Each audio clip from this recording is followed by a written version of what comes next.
Who that person is, and do you believe that is the person that moved the Tesla? So I definitely know who moved that Tesla on that late July before they went on tour. I can't say who the person, and I don't mean I can't say but I don't know who exactly was in that house because it's just a report, but there's video, but you can't make a person out. But somebody was in the house, and being that there's only one key, it's like, okay, who had access at that time? So is it the same person that moved the Tesla? Was another last part of the plan about to go in motion as far as getting rid of her? I don't. Hey guys. I know I haven't posted on his account in a little minute, despite all the craziness that's going on, all the turmoil, the natural disasters, the pain and things like that this year. I just wanted to tell you guys. I definitely know who moved that Tesla on that late July. Man, when David hit that live button, you could feel the tension through the screen. This wasn't no casual quanda or a random fan chat. This was him stepping into the fire after weeks of wild rumors, viral clips, and all kinds of messy accusations flying around his name. Any indication about where David is right now? I don't. I have no idea. And it's kind of bizarre because his group has stayed so silent, what's left of his group, I guess. And I'm not even sure the conversations that the owner did have with his management in breaking that lease. I'm not even 100% sure his management knows at this time where he's at. I think his attorney might be the only one in his parent. Fans had been waiting for this moment, flooding comment sections, speculating nonstop and trying to piece together what really went down. So when David finally went live, everybody tuned in. From day one supporters to the folks who swore they'd canceled him already. The chat was moving so fast it looked like it was glitching. David started off calm. You could tell he was trying to keep it together, but that edge in his voice said it all. He was hurt, angry, and tired of being painted as the villain. You don't know more information about when she, right? No, okay. I don't have any information of how she, when exactly she.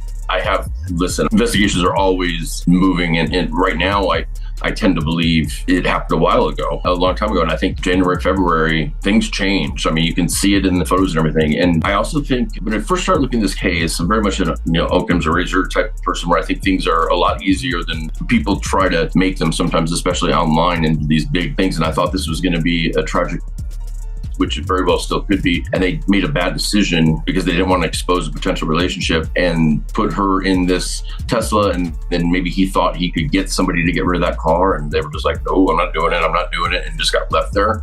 But I will say this, there are some things that, and I'm talking physical evidence that was at that house that there could have been greater plans as far as getting. He said straight up that people were twisting his words and pushing false stories just to drag him down. The energy was heavy, and the whole time you could see him fighting to keep from snapping. At one point, he paused for a long moment, looking off camera like he was deciding if it was even worth explaining himself. But he did, and once he started, he didn't hold back. David broke everything down piece by piece, from the viral screenshots to those so-called leaked messages that had been floating all over social media. He said a lot of it was taken out of context, that people cropped things and tried to make him look heartless. I'm not perfect, he said, but I don't deserve this kind of hate. I know I haven't posted on his account in a little minute, but I just had some words to share with you for 2025. Despite all the craziness that's going on, all the turmoil, the natural disasters, the pain and things like that this year, I just wanted to tell you guys not to be discouraged and not to lose hope and not to turn your face from God in these times of evil. And it seems like just at the start of the year, it's literally January and all this stuff is happening. It's like the most insane, it's February now, but it's the most insane start to a year that I've ever seen. But God has not given us a spirit of fear, but of power and love and a sound mind. So keep that sound mind, 2025. Stay prayed up. The chat exploded after that. Some fans started dropping hearts and saying, "We got you," while others weren't buying it, accusing him of playing the victim. You could literally see the divide forming in real time. Half the audience supporting him, half ready to call him out. Then he started addressing the people behind the rumors. Without naming names, he talked about fake friends and people chasing clout off his pain. That hit hard because folks started guessing who he was referring to, bringing up names that only made things messier. Oh, yo, wait. Oh, look it. Answer that one. That's so mean if you don't answer Which that. one? What's good, David? Big fan, big spot me. Oh, thank you. Mitchell. I gotta stop with him if you even. We need to delete this. Maz, can we delete all VODs? And then as soon as the stream ends, delete the stream too? Yeah, that's order. Why you look good? Don't be shy. Don't be shy. But what made it even more intense was the tone. David wasn't reading off some PR written apology. He was emotional, frustrated, and raw. He even admitted that he'd messed up in how he handled certain situations, but made it clear that some people took advantage of that to destroy his reputation. That's when things got real. No script, no filters, just a young artist trying to fight back against a wave that's been drowning him for weeks. It was wild seeing the internet react live to every word David said.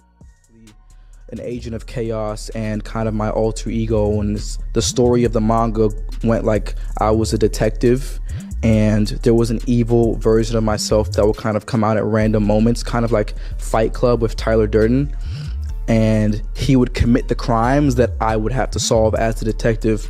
So like when I was as the detective, I'd be like solving that I'm committing myself, and it was like a cool little story. I didn't think anything would come of it. Like it was in the People were clipping moments, tweeting quotes, dissecting his expressions like every blink meant something deeper. The line that really got people talking was when he said, "You can't cancel someone who knows who they are."